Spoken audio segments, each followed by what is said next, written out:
Hello and welcome to the session. Let's wait for about 3 or 4 minutes. Let everyone join in and then we proceed.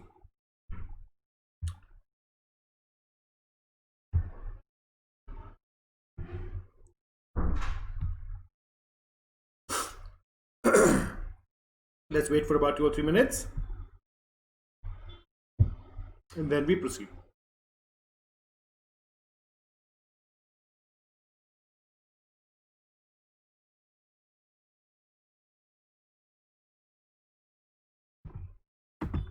Just a second, I'll get some water. 1 second.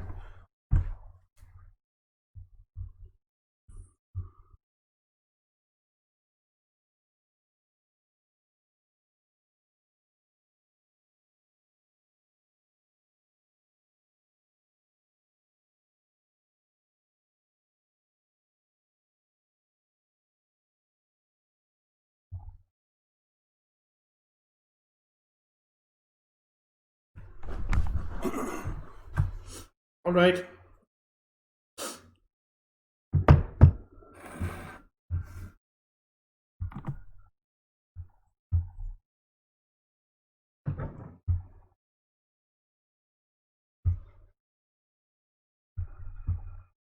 Let's wait for about 2 or 3 minutes more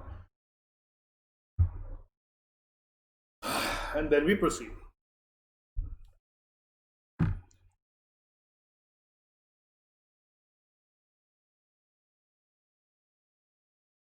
Let everyone join in.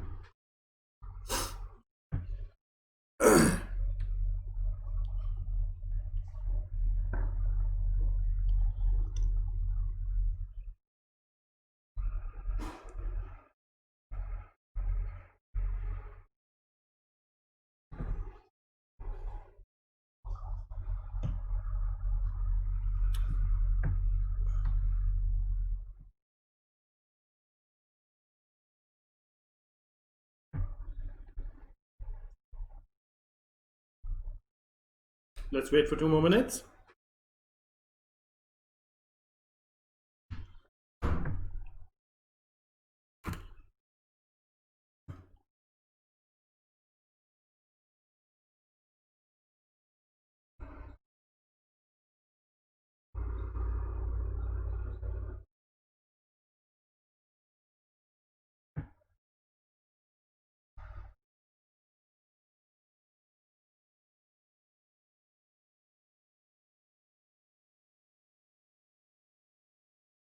Let's wait another minute or so.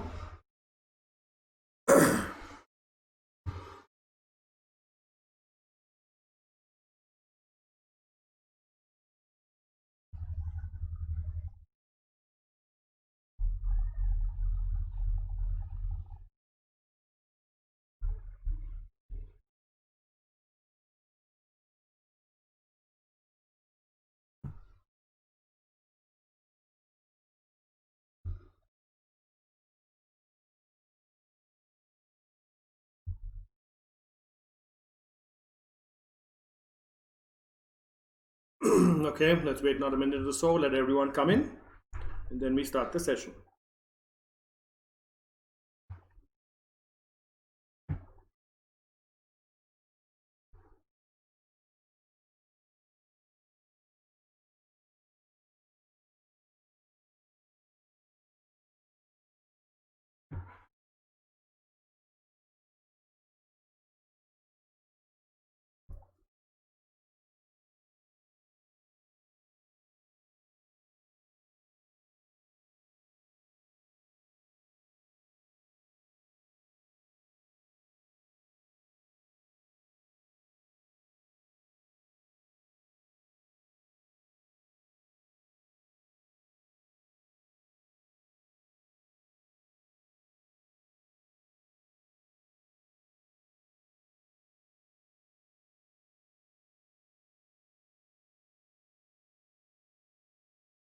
Okay, take about a minute more.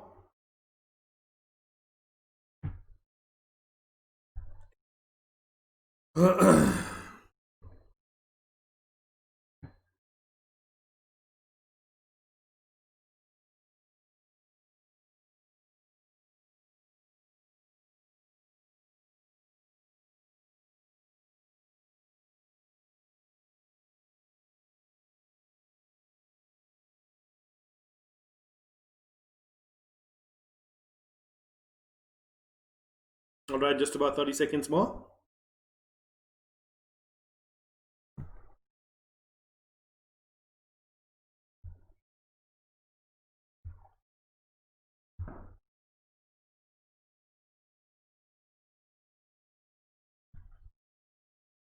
All right, let's start off. Welcome to Unacademy, India's largest online learning platform that gives you a world of courses, resources, content, live and recorded sessions to help you in your preparation for the CA Foundation and Intermediate examinations. Also, welcome to Crack CA Exams with us. That is the channel and vertical of Unacademy that caters to the students of CA Foundation and Intermediate in their journey and pursuit of the preparation for the CA Foundation and Intermediate examinations by providing top educators, quality content, and overall a great learning experience. So come, let's crack CA exams with Unacademy, India's largest online learning platform. All right, let's move on. Before we proceed, a brief introduction about the educator today. Hello, I'm Prathik Gupta. I am a Bachelor of Commerce from Christ College, Bangalore University. I am an associate member of the Institute of Chartered Accountants of India, an associate member of the Institute of Cost Accountants of India, and an associate member of the Institute of Company Secretaries of India, and also a law graduate from Karnataka State Law University. I'm currently a practicing chartered accountant and also a visiting faculty for CA subjects and an educator for CA students both offline and online. Prior to starting on my own, I worked with SR Bartley Boy and Associates, that is the Indian member firm of Ernst & Young Global in the Audit and Assurance Department, and worked with Ernst & Young India in the Mergers and Acquisition Department. Post that, I worked with the Manipal Group in Bangalore as the corporate controller of their Indian entity as well as the German subsidiary located in Frankfurt, Germany. It was only when I got back from Frankfurt, Germany, that I decided to start something on my own, and that gave me an opportunity to become an educator, which in turn has given me this opportunity today to be able to take this session for you young, fine, and enthusiastic CA aspirants. Thank you so much for giving me this opportunity, and I hope you find this session useful. Anytime during the session, in case you have any questions, queries, observations, or discussions to be made, please feel free to drop in a line and I will take up the matter for problem solving or for discussion purposes as soon as I can. Once again, welcome to my session and I hope you find it useful. Now, like I told you, Unacademy caters to you in your preparation for the CA Foundation and the Intermediate examinations. It does so through 3 platforms. That is your YouTube, special classes, and its Plus platform, which is the premium platform of Unacademy.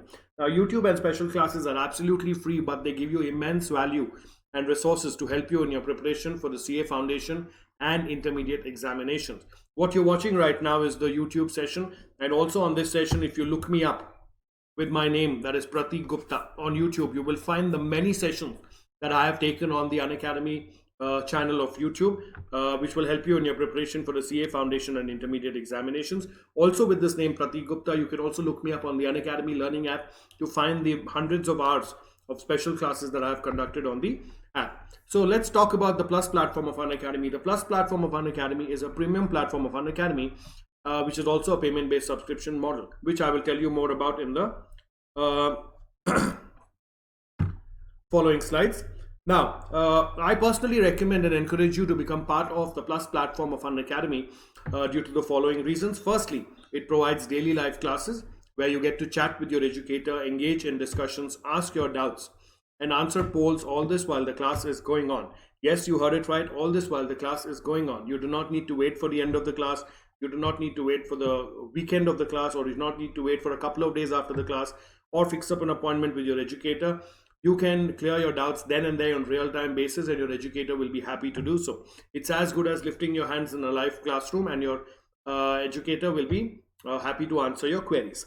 The second reason why I encourage and recommend you to become part of the Plus platform of Unacademy is because of the live tests and quizzes it conducts on a regular basis to help you evaluate your preparations. And also it conducts various mock tests to help to get a detailed analysis of your performance. Now you might wonder what this detailed analysis and evaluation is required for, but please remember, once you're preparing for a professional examination, it is very important that from time to time you take a stock of your preparations as to which areas you're well prepared, which areas you're not well prepared, and which areas you need more preparations. Okay, so these live tests will help you break your preparations in three areas, that is strong areas, not so strong areas, and your weak areas, which simply mean that you can use your limited time for preparation in these three areas accordingly, which means you can use more time. Just one second. It means you can use more time for your weak areas, a little lesser time for your not so strong areas, and less time for your strong areas until a time when your weak areas and your not so strong areas eventually become your strong areas. Thereby, the Plus platform of Unacademy ensures minimum wastage of time and maximum utilization of time. The third reason why I recommend and encourage you to become part of the Plus platform of Unacademy is because of the structured courses it provides, as all the courses are in line with your exam syllabus to help you best prepare for it, which simply means all the Plus courses on the Plus platform are prepared keeping in mind your exam syllabus. And once you complete the Plus course on a Plus platform, you can rest assured that you have completed the syllabus of your examination without missing out on any important or major point.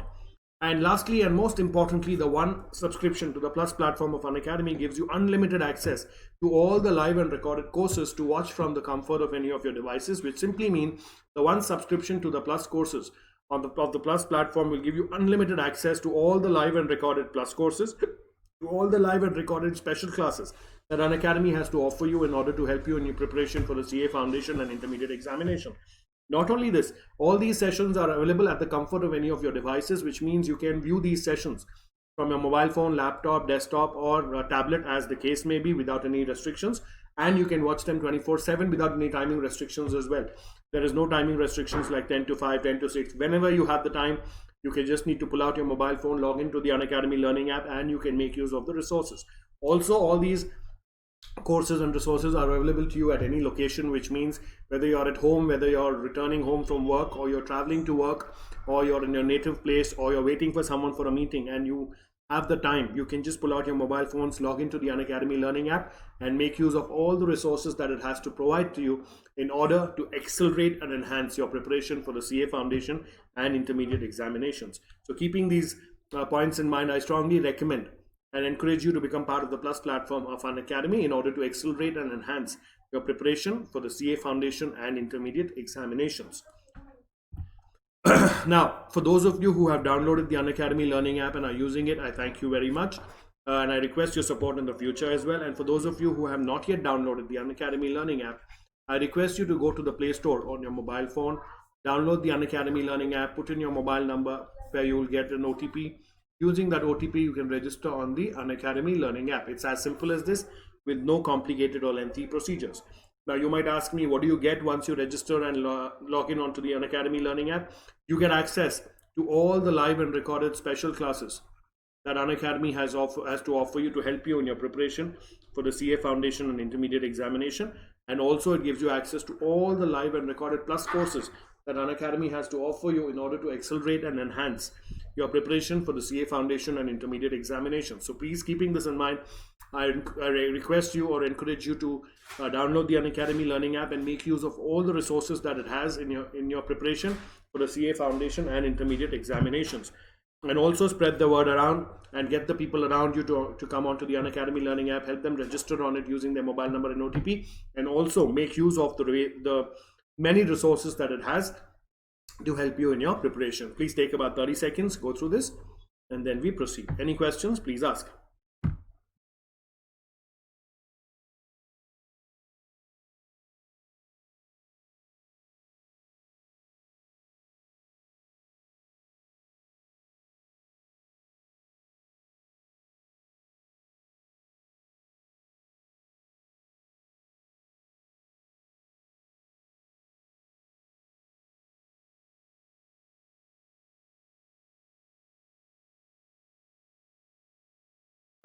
Take about a minute. Any questions, please ask me.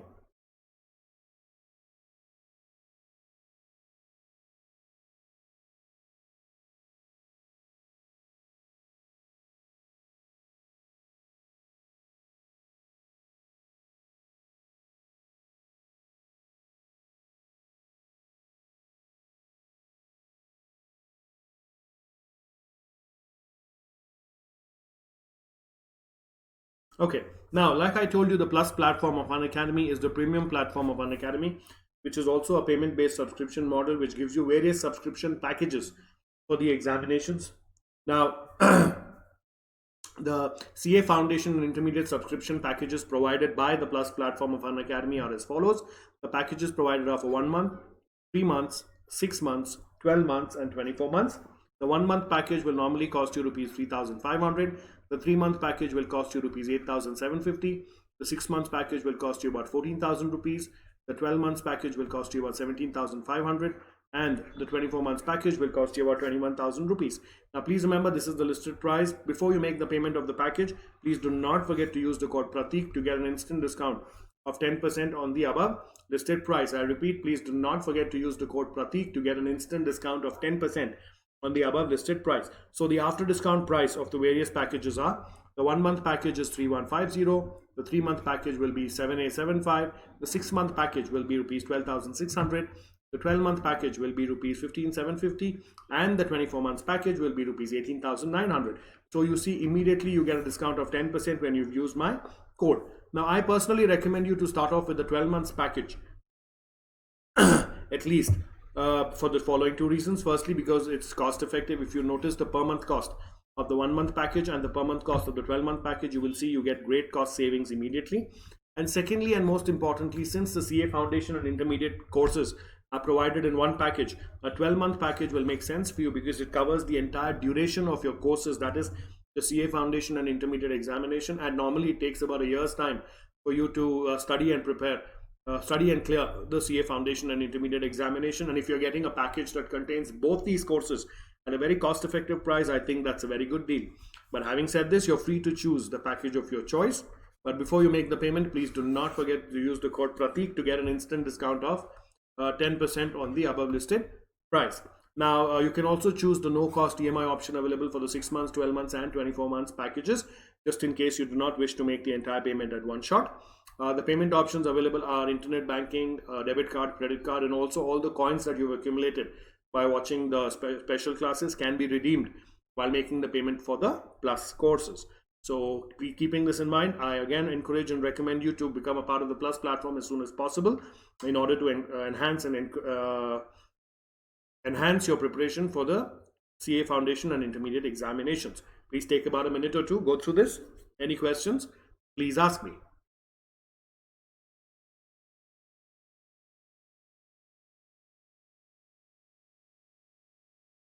Any questions, please ask.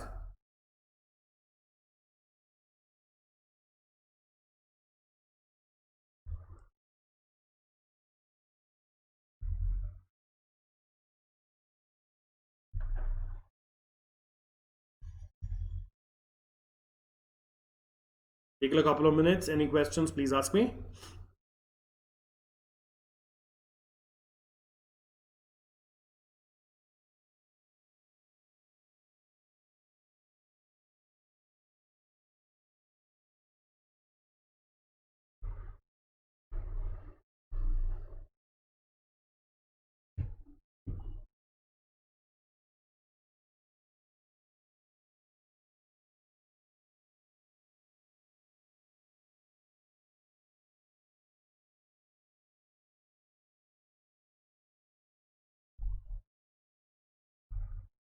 Take about a minute more. Any questions, please ask me.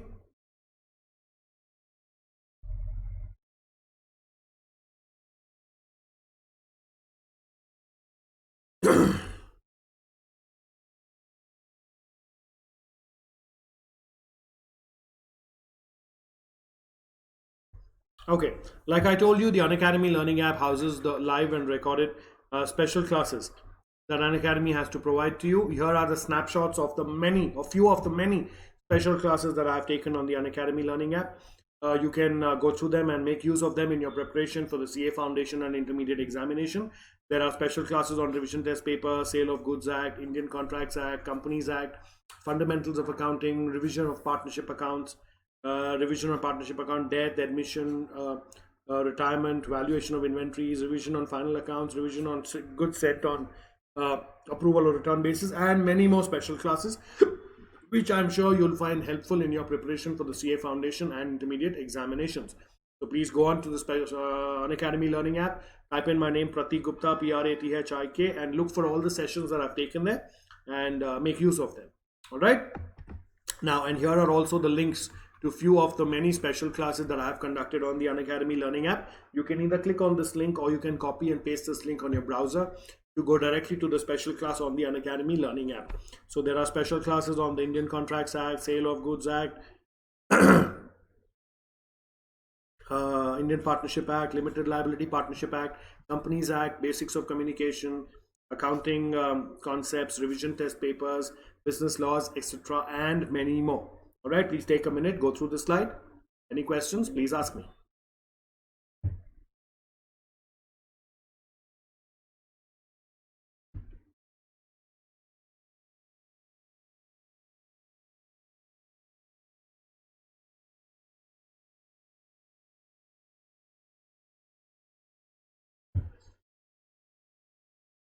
Any questions, please ask. Take a minute more.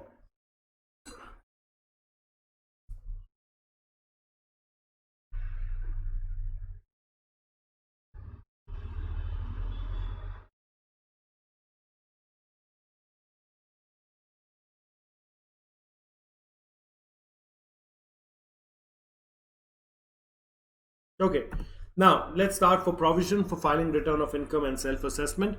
Now this is part of your CA intermediate syllabus, and we are going to discuss the provisions for filing of return of income and self-assessment, where we talk about the various provisions for filing of returns of income under the Income Tax Act and the provisions of self-assessment that are available under the Income Tax Act 1961.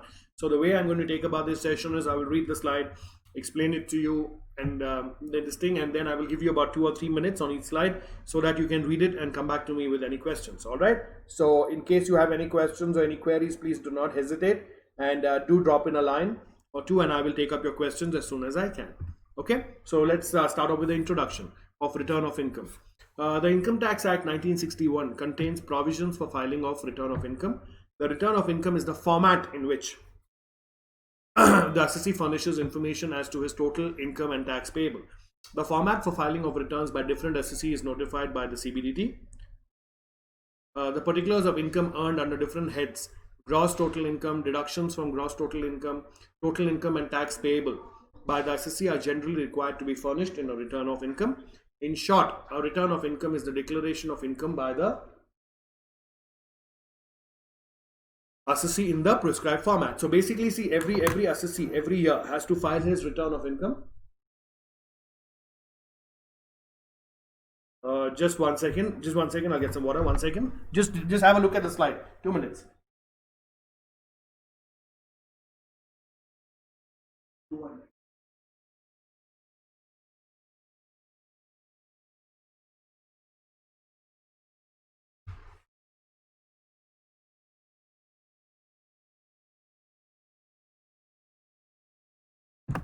Okay, so let's start off. Let's talk about, so you know what the thing says is every assessee under the Income Tax Act, whether it's an individual, HUF, a firm, a company, a trust, an association of persons, or anything, is required to file its return of income every year. So what does the Income Tax Act tell you? For every kind of assessee, it gives you the kind of return of income that is required. Okay, so every assessee has a different return of income, and every combination of heads of income has a different return of income.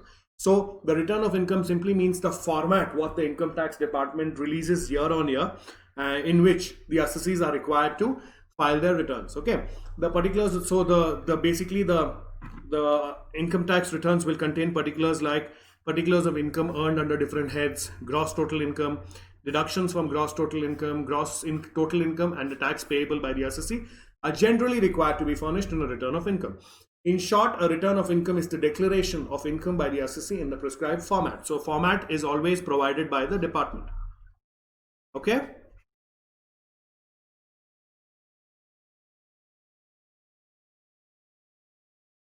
And then the assessee is required to fill in the details as per that format and file the returns every year. So then once the returns are filed, then the department checks whether all those details are given properly, and if there is anything missing or any problem is there, the department comes back to the assessee and asks for more information. All right, please take about a minute, go through the slide, and then we proceed. Any questions, please ask.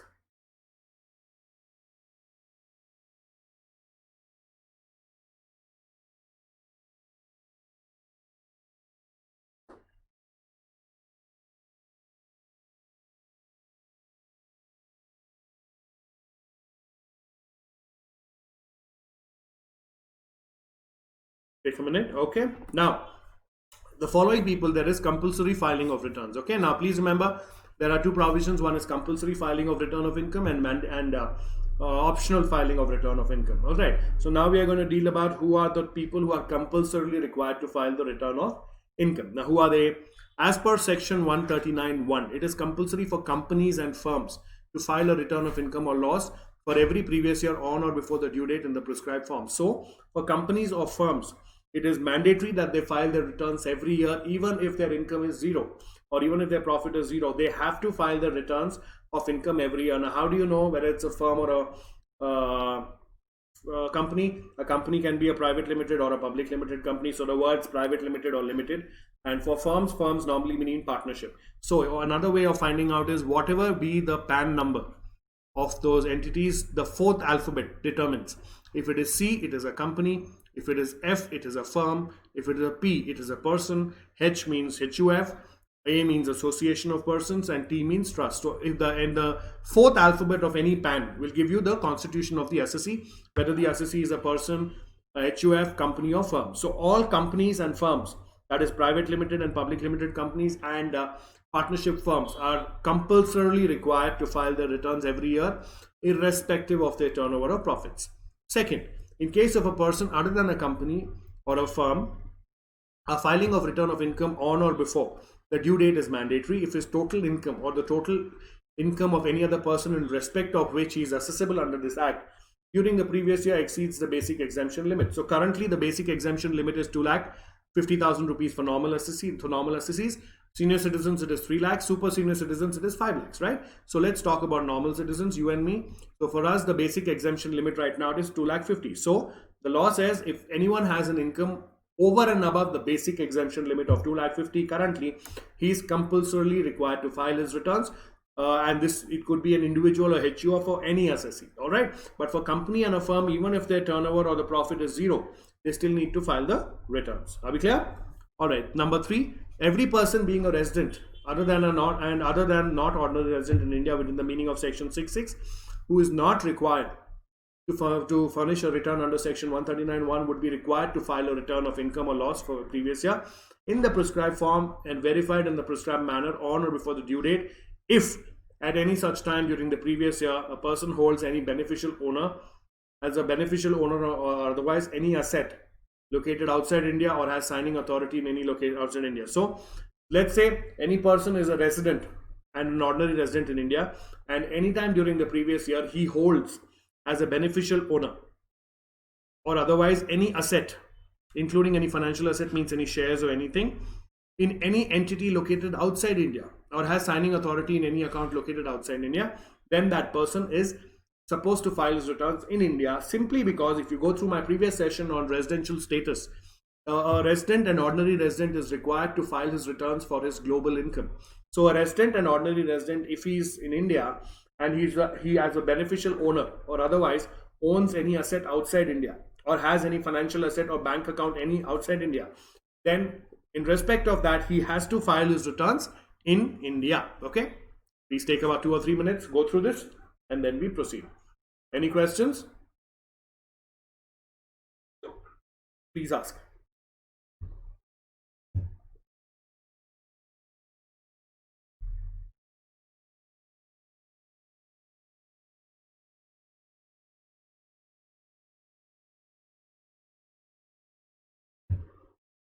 Please take about 2 or 3 minutes, go through this, and then we continue with the compulsory filing of return of income.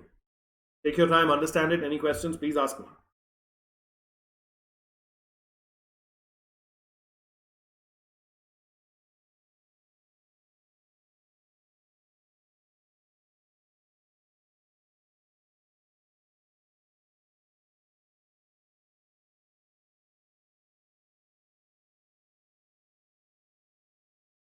Take a couple of minutes, please.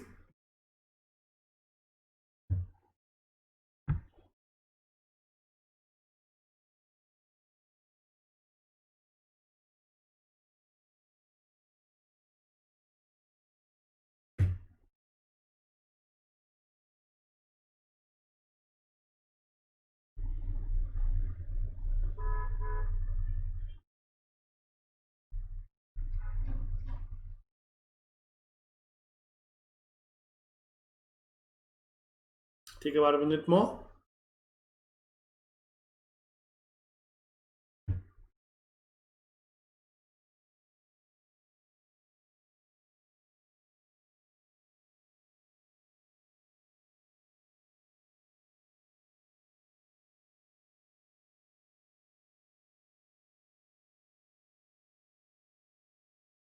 Any questions, please ask.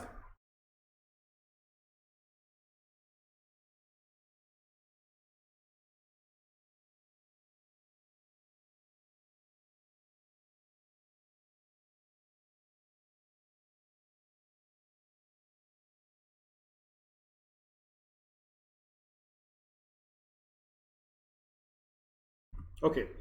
B. If he is a if he is the beneficiary of any asset, including any financial asset located outside India.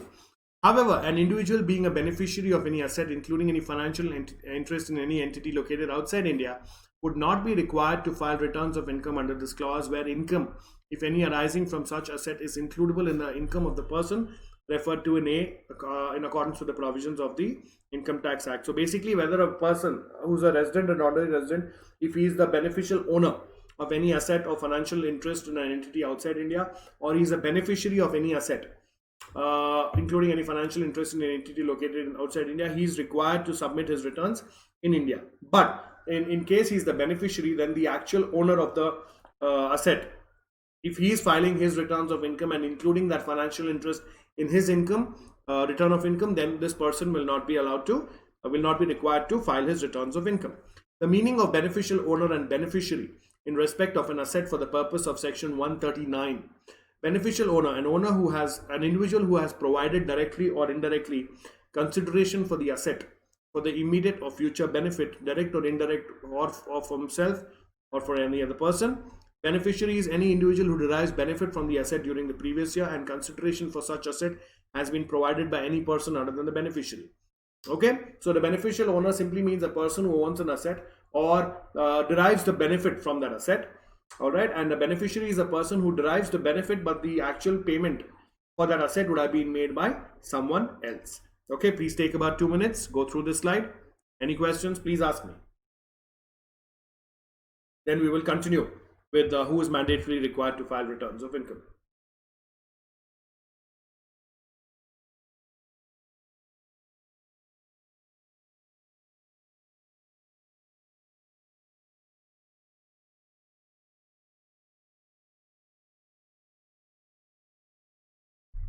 Any questions, please ask.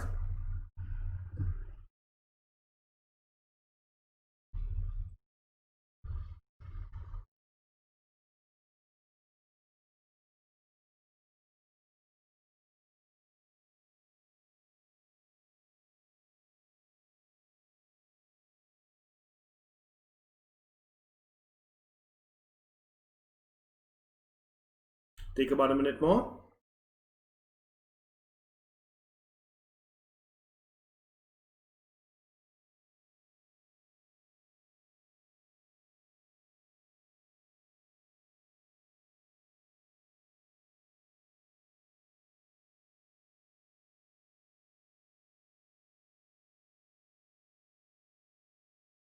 Okay, let's continue.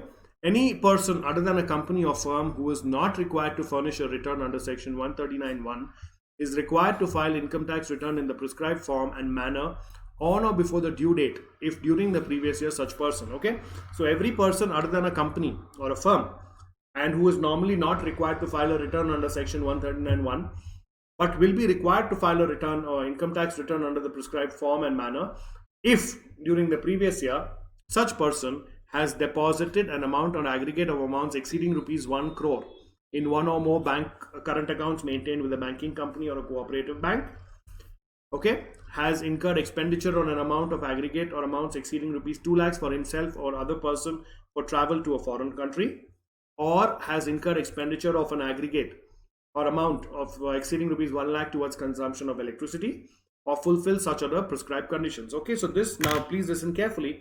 Now any person other than a company or firm who is otherwise not required to file a return of income, that means maybe his return of income, his return income is less than the exemption limit. Okay, so you don't require to file returns. But if the following 4 transactions are conducted by the person, then that person is required to file his returns of income before the due date. Now, what are the 4 transactions?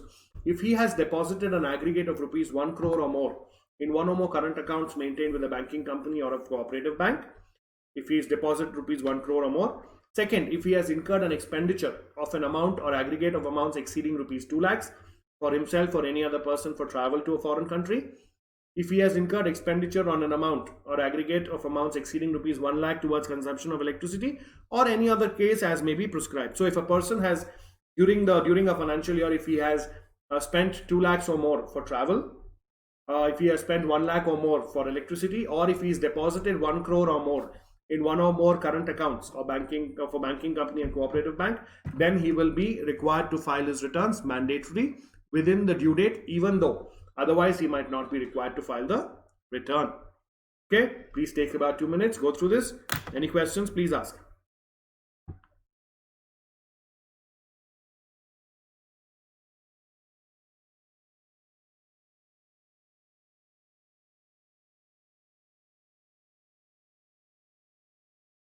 Any questions, please ask.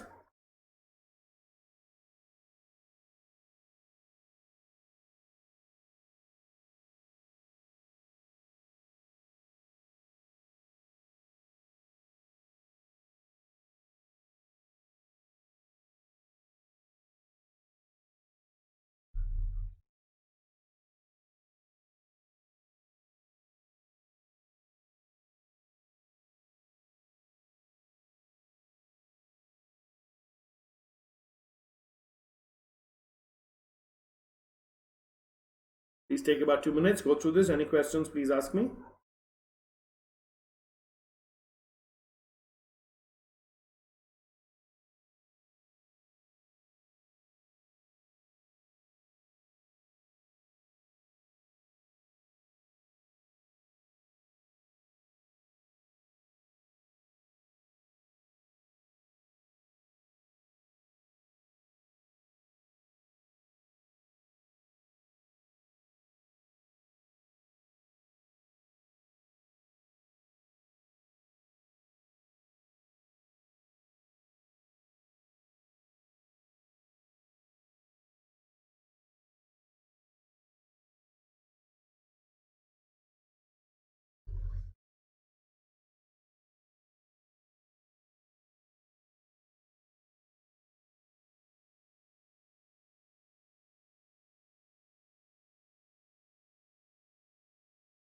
Any questions? Take about a minute more. Any questions, please ask.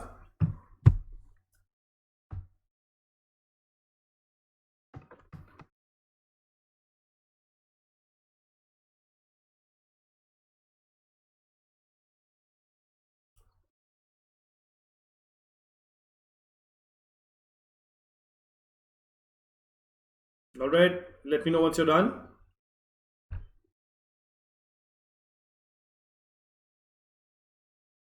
Okay, then let's go to the next one. All such persons mentioned in 1 to 5 above should, on or before the due date, furnish a return of his income or the income of such other person during the previous year as prescribed form, as in the prescribed form and verified in the prescribed manner, and setting forth such other particulars as may be prescribed. Okay, so all the people that we mentioned previously, all of them should file the returns before the due date in the prescribed form and giving all the details that the format is asking for.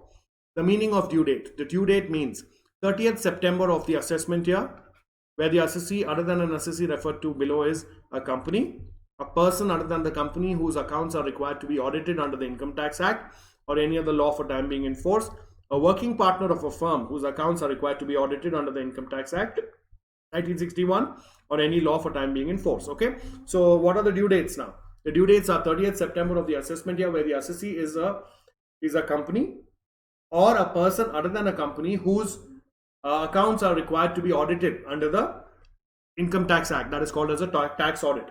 And then if that firm has many partners, then a working partner of the firm whose accounts are required to be audited under the Income Tax Act or any law for time being in force. For them, the due date is September 30th. The due date is November 30th of the assessment year in case of an assessee is required to furnish a report referred to in section 92E. This refers to This refers to international transactions. When a person makes international transactions, then that person has to get his accounts audited and then submit a report under section 92E. For that, the due date is 30th November. And for all other SSEs who are not audited, who are not companies, it is 31st July of the assessment year. But this year, if you notice, all the due dates have been extended because of COVID.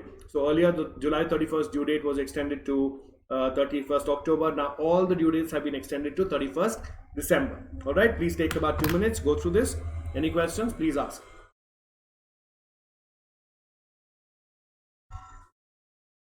Any questions, please ask.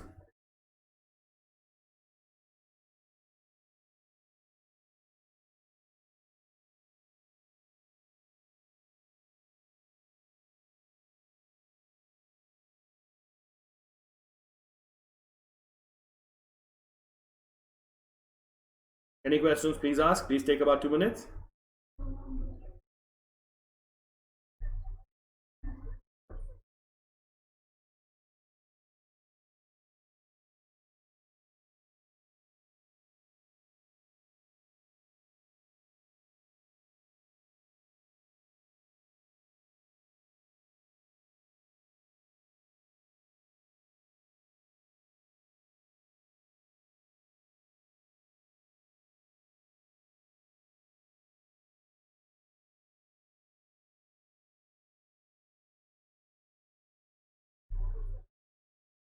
Any questions, please ask. This report under section 92E is called transfer pricing report.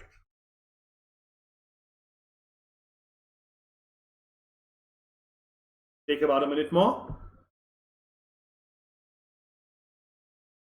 Any questions, please ask.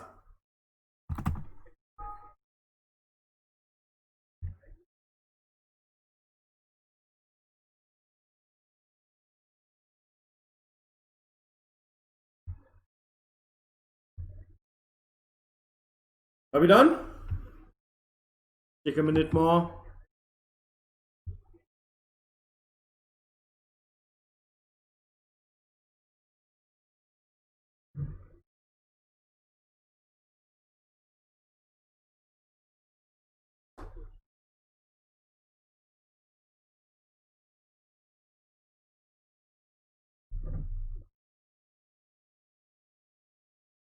Take a minute more. Any questions, please ask me. I'm giving you ample time to understand it, read it, and then ask me if any questions you may have.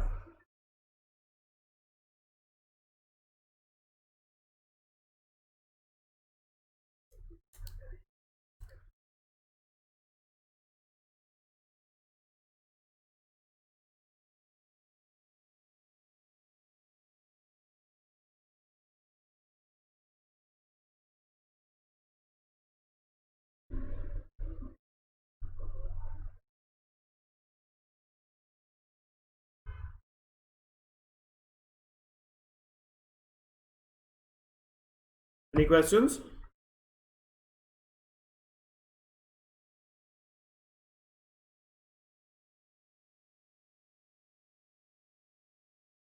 Okay, now let's look at the first illustration. Now, Paras, aged 55 years, is a resident in India. During the financial year 1920, interest of 2,88,000 was credited to his non-resident external account with SBI. Rupees 30,000 being interest on fixed deposit with SBI was credited to his savings account. He also earned rupees 3,000 as interest on his savings account. Is Paras required to file return of income? What will be your answer if he has incurred rupees 3 lakhs as travel expenditure of self and spouse to the US to stay with his married daughter for some time? Okay, so the question is, Mr. Paras, who's aged 55, who's a resident of India, has earned the following incomes. That is interest of 2,88,000, rupees 30,000 as interest on FD, and 3,000 rupees as savings bank interest. Now the question is he required to file his returns? Then the second part of the question is, in case he has incurred rupees 3 lakhs as travel expenditure for himself and his spouse to the US, is he required to file his return of income? So let's look at the solution. An individual is required to furnish a return of income under section 139(1) if his total income before giving effect to the deductions under chapter 6A or exemption under section 54 B, C, D, that is for capital gains, exceeds the maximum amount not chargeable to tax, which is 2,50,000 for the current year, for the assessment year 2021. All right, now please take a minute, go through this, and then we proceed. So normally what the slide says, a person is required to file his returns if after deductions and everything his total taxable income exceeds the amount not chargeable to tax, that is 2,50,000, then he is required to file his return of income. All right, please take about 2 minutes, go through this, and then we proceed.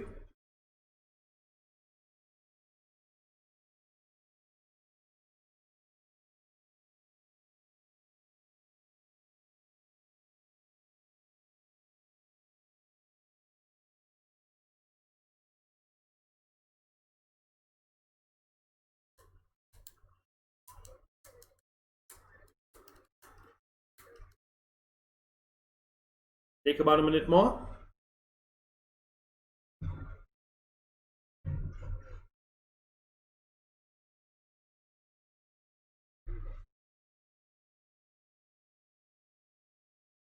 Okay, so let's look at this solution.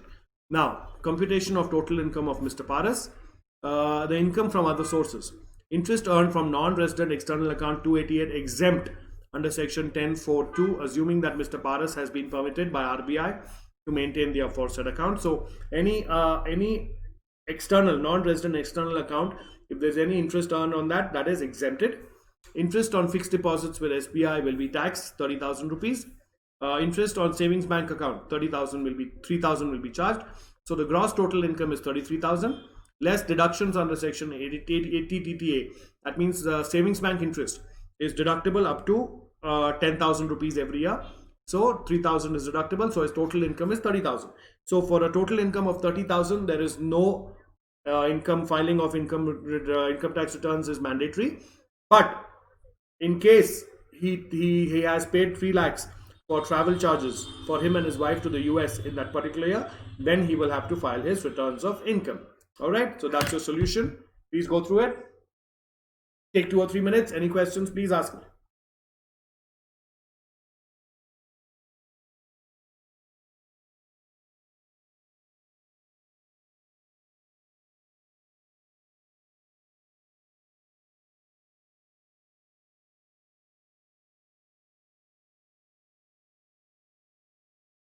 Any questions, please ask.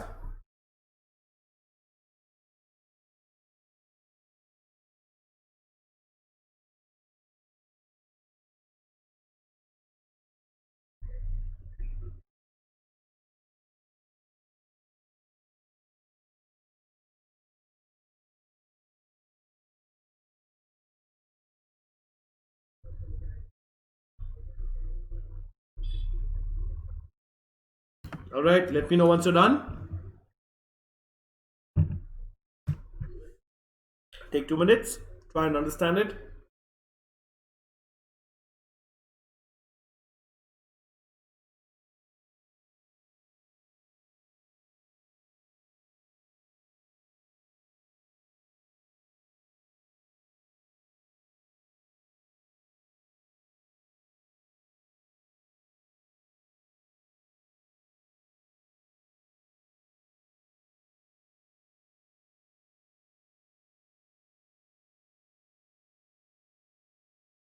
Any questions, please ask.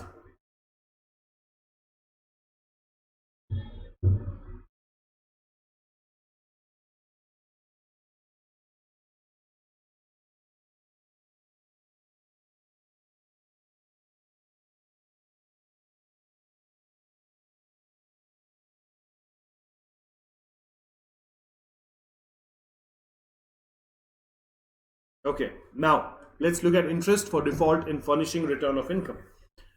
Interest under section 234A is attracted for failure to file a return of income on or before the due date under section 139(1), that is 30th September, 30th November, or 31st July as the case may be. That is, interest is payable where an assessee furnishes the return of income after the due date or does not furnish a return of income. So in case an assessee does not furnish his return of income or furnishes the return of income after the due date, that is 30th September, 30th November, or 31st July, then in that case interest under section 234 is attracted. Now what is the interest? Simple interest at 1% per month or part thereof is payable for the period commencing from the date immediately following the due date and ending on the following dates. All right, so simple interest at the rate of 1% is charged for the period starting from the due date and ending on the following dates. The interest has to be calculated on the amount of tax on total income as determined under section 143(1) or on regular assessment as reduced by the advance tax or any tax deducted or collected at source. Any relief of tax allowed under section 89. So basically, on what amount? Now your next question might be 1% on what amount? 1% on the tax that the person has to pay after reducing the advance taxes that he's paid, the self-assessment taxes that he's paid, or the TDS that has been deducted on his behalf and deposited with the government. So after deducting that, whatever is the tax payable by him on that 1% per month or part thereof has to be paid. No interest under section 234A shall be charged on self-assessment tax paid by the assessee on or before the due date of filing return of income. So in case the assessee has paid self-assessment tax before or on the due date of filing of returns of income, then in that case there is supposed to be no interest under section 234A. Please take about 2 minutes, go through this. Any questions, please ask me.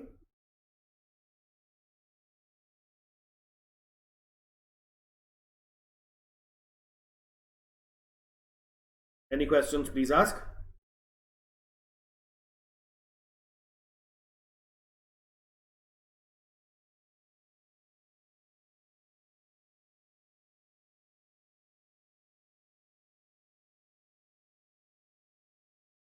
Take 2 minutes.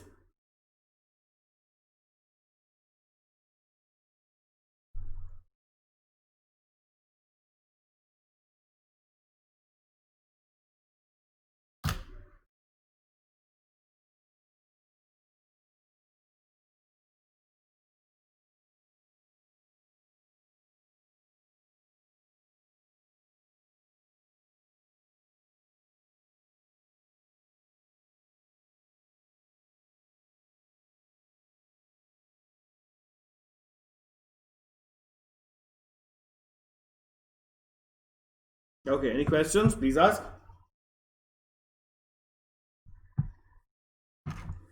Take about a minute more.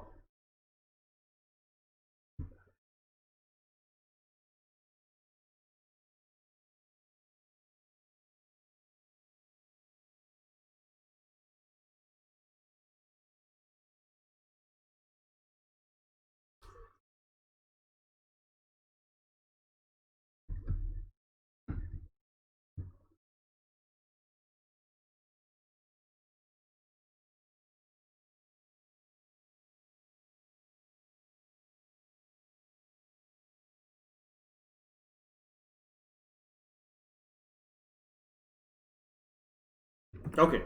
Now, fee for default in furnishing return of income. Where a person who is required to furnish a return of income under section 139 fails to do so within the prescribed time limit under section 139(1), he shall pay by way of a fee a sum of rupees 5,000 if the return is furnished on or before the 31st December of the assessment year, rupees 10,000 in any other case. Okay, so in case a person does not file his returns of income or files it late, there is a late fee. How much is the late fee? The late fee is rupees 5,000 in case the return is furnished on or before 31st December of the assessment year, and 10,000 in any other case. However, if the total income of the person does not exceed 5 lakhs, the fees payable shall not exceed 1,000 rupees. So this is about the late fees. Take 2 minutes, go through this. Any questions, please ask.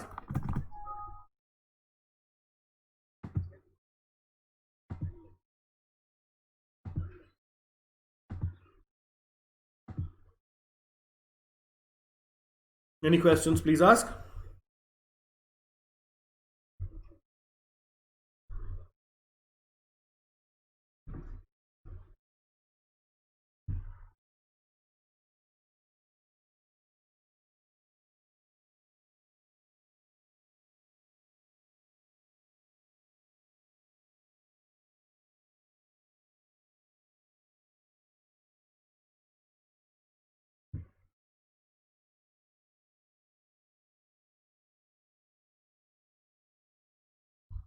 Any questions?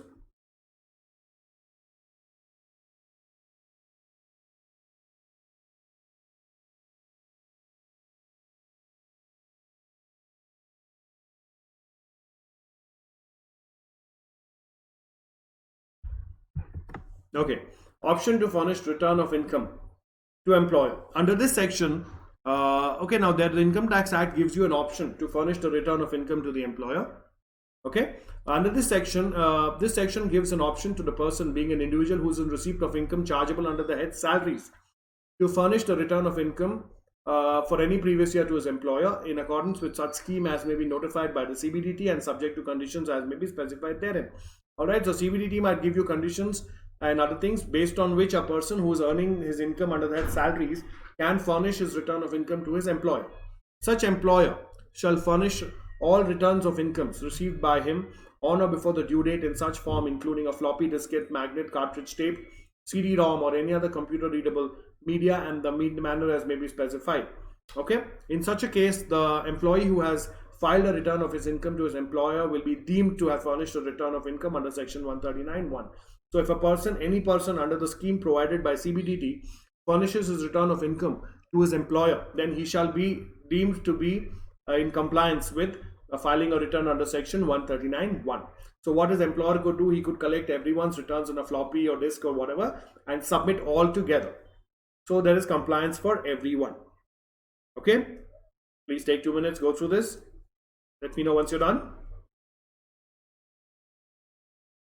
Any questions, please ask.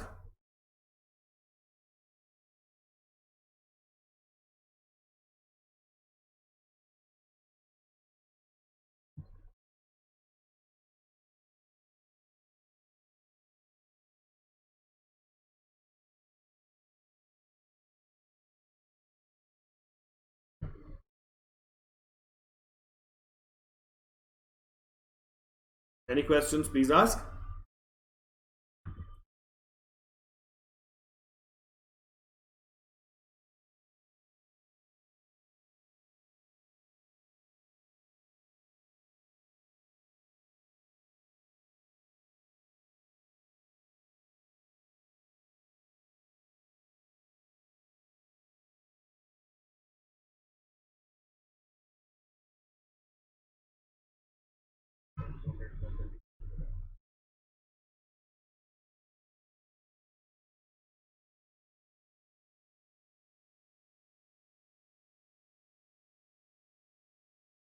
Okay, any questions?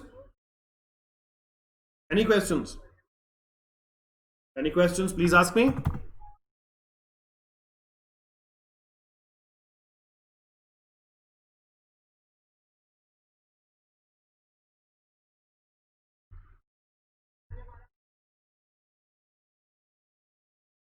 Okay, now let's go on to this. Now similarly for return of income, there is also a return of loss that needs to be filed. Okay, now return of loss need not mandatorily be filed, but it has to be filed in your own interest. This section requires the assessee to file a return of loss in the same manner as in the return of income within the time allowed under section 139(1). Section 80 requires mandatory filing of return of loss under section 139(3) on or before the due date specified under section 139(1) for carry forward of the following losses. Alright, so see, just like your return of income, there is a return of loss also.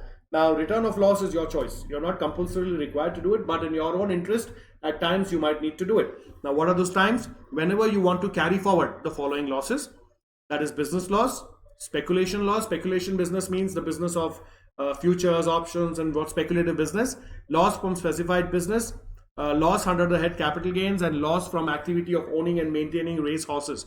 So if you have losses under any of these 5 heads and you want to carry forward those losses, then it becomes very important for you to file a return of loss within the due date. Consequently, under section 139(3) requires the filing of return of loss mandatorily within the time allowed under section 139(1) for claiming carry forward of losses mentioned in 2 above. That is speculative loss. That is all these 5. So for all these 5 losses to be carried forward, you need to file your returns within the due date. Please take about 2 minutes. Read it. Any questions, please ask me.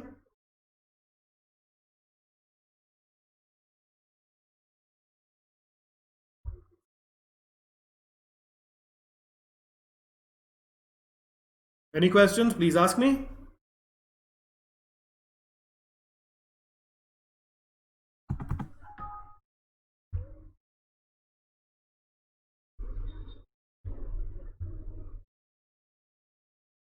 Okay, in case you have no questions, we will stop this session right now and we will continue in the next session.